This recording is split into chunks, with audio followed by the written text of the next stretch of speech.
Greetings to Pastor Bolaji and all the pastors in Avistas International. I'd like to give my testimony, share one of so many testimonies to the glory of God. The Lord took me from a place of shame and a place of helplessness, hopelessness, and bestowed upon me in the same place a coat of honor.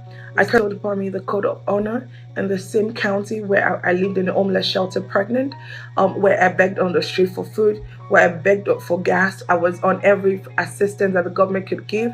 The Lord bestowed upon me the elective position to sit on the board in the same county that after 5 months of just taking next level serious. After that, as a chairman policy council, and I sit on the board meeting of the foremost community engagement organization, that I am the only Black person that sits on this board meeting, and I preside over employment, education, everything that has to do with children and parents of this council. So 6 years ago, I came to America and I got pregnant out of wedlock, and of course, I was castrated from my family.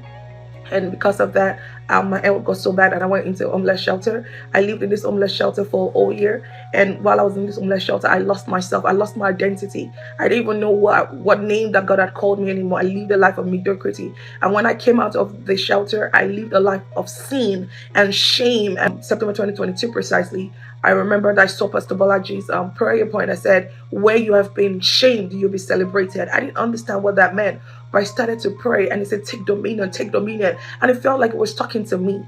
Everything, I didn't have nothing, but everything I stood for, everything. It was like God gave me a new identity. I started praying differently. I started acting differently. I started charging my life differently. Every time during Next Level, Pastor Bolaji would pray about dominion and I would just take cognizance of it. I was so serious about this prayer.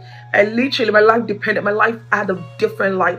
It wasn't like I had money or anything, but I just knew that I was different. I was praying different. I was hopeful and my life would change just in 1 month, because then God showed me a different part in IT that I became an expert in less than 6 weeks. In less than 3 weeks, I had 3 offer letters, and the kind of money I was asking for, I would just say that by the 5th month of this year, 2023, what I've made for 5 years, I made it in 5 months of 2023. On the 5th month, I was already making 6 figures. But that was just one of the testimonies. Next Level is my last bus stop. This is just, like I said, this is just one out of so many testimonies, but it was just the charge to pray and pray a different prayer, a Bible-based prayer. It says that when the Lord turns the captivity of the Zion, they will be like them, their dream. And those who know their God, they shall do exploit. Thank you, Pastor Bolaji. Thank you for letting God use you over our generation, for restoring hope back to us, for letting us be able to pray and take charge of our lives. I want to say thank you. And I want to say grace. Grace is my story. Somebody shout grace. Shout grace. Shout grace. Say, this is my story.